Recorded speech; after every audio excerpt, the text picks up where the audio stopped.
Please raise your hands so we get a mic to you.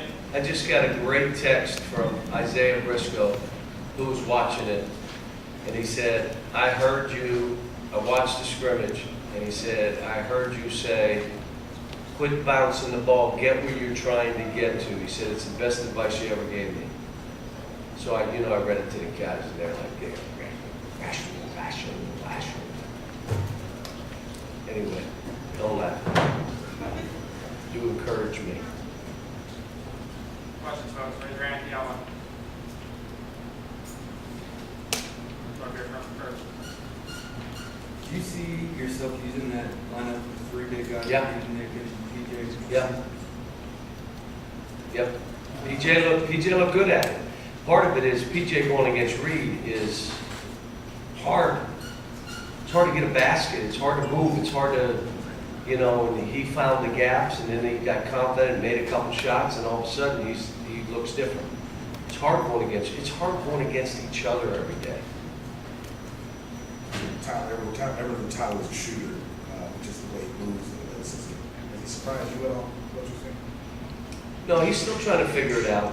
Like, he took some bad shots that I had to stop him and say, you're not taking that.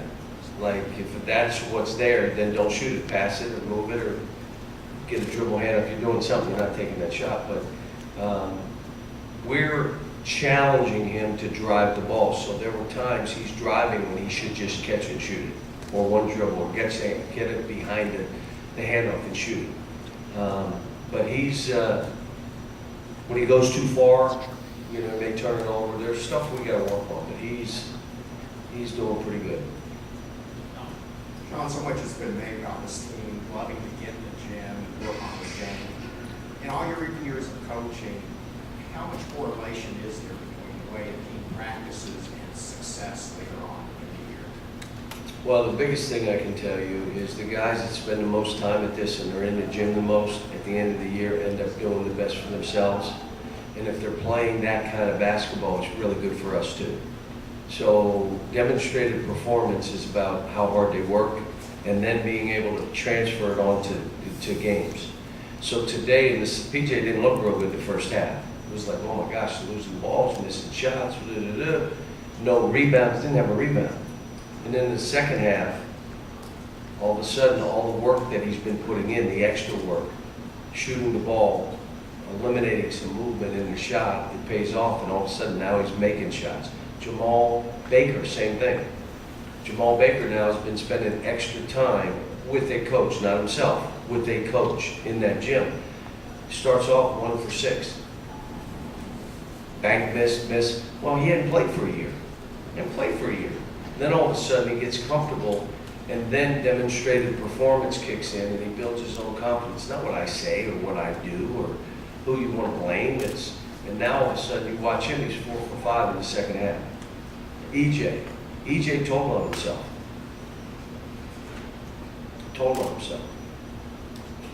He didn't practice that way. If you're that good, you're practicing that way now. The team laughed like crazy. Like the combine and this game are the best 2 days that he's played since he's been here. Also, when there are people in the seats and there's scouts in the seats, you just take it up a notch. Really? Well, guess what, son? You're going to take it up a notch, or you're going to be on that treadmill. Because if that's who you are, then you're going to be that guy every day. He was good. Nick was good.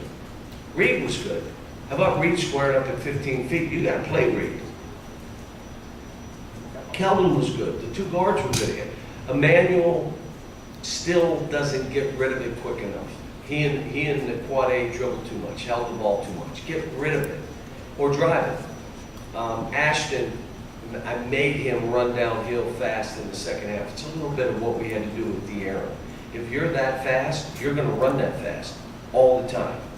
And then if it's not there, flare it out. But from the backcourt to that NBA line, you're flying.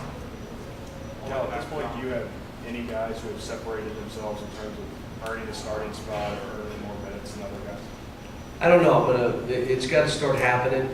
And, I may start one group of 5 and maybe 3 different guys in the second half. May do that for a couple times just to feel this out and see what it looks like. But it appears as though we got 10 guys that can play, but they're going to be guys that separate themselves and play more. I had him ask the question. I went around the room and I said to PJ, do you want to give up any of your minutes?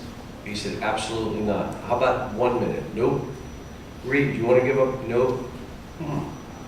So, quad A, do you like Jamal? Yes. Will you give him minutes? Nope. Please, someone give some minutes to my son. And they all said, nope. So you got to take somebody's minutes here.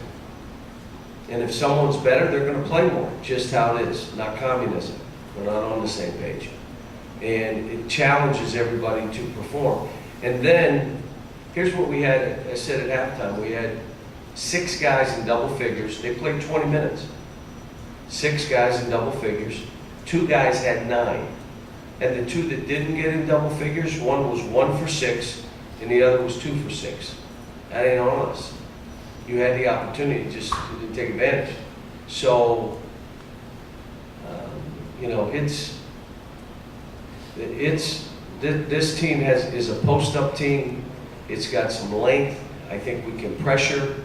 Looks like we can shoot it pretty good. Now we're just going to have to figure out and really put some groups of guys out there and get some sort of rotation where everybody's comfortable playing. John, you're obviously an important voice of the game. This new G League option, or some of the elite kids with 125,000. What do you think about that?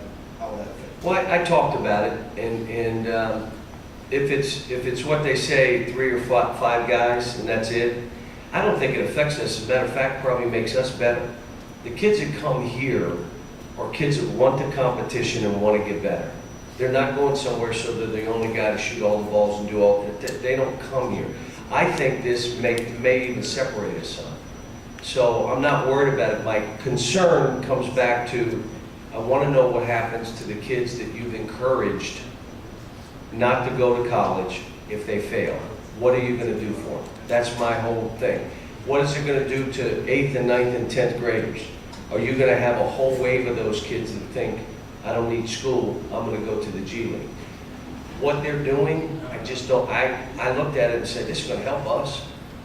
We weren't getting those guys anyway. They weren't going to come here, the guys that would do that. The guys that come here, they come here for a reason.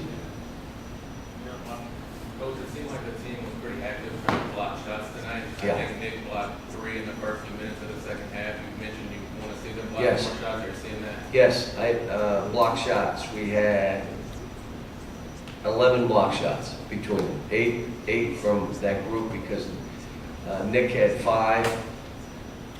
EJ had 1. I thought he had more. So, yeah, we had 11 total.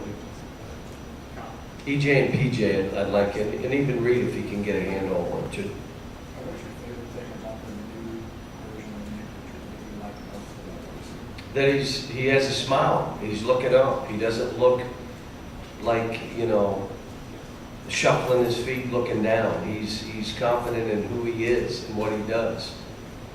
There's no, what I keep saying to the kids, you know, you guys know that, and I've said this if you've listened, most of you don't, but where I talked about hate turns into fear.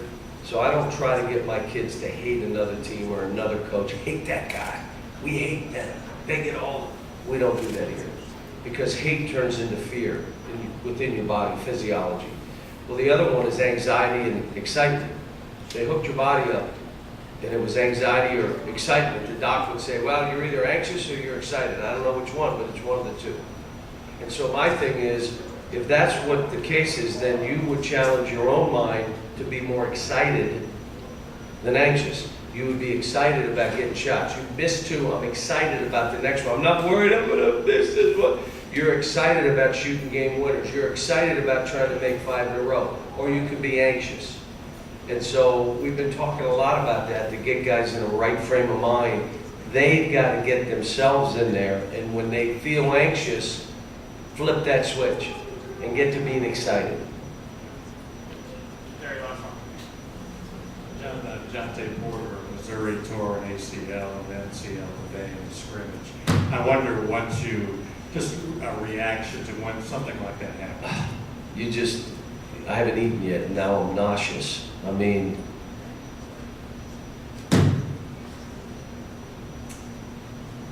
you know, it's, fate intervenes many times in what we do, and you just, you know, I can't even, I remember getting on the bus when Nerlens blew his knee out, and we were coming back from Florida, and we knew he did it. And I got on, he was on the plane, and he was okay, and I went up to him, and I hugged him, and he just started bawling. Just, I mean, literally bawling. And I'm telling him, you're gonna be fine, this is gonna kill our team.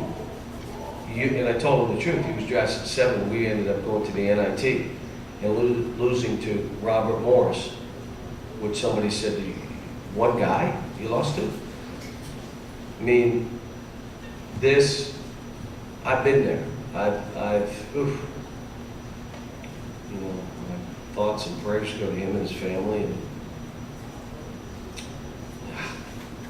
it's awful. All right, folks, we are playing right out to you. We're going to have Nick, EJ, Tyler for you.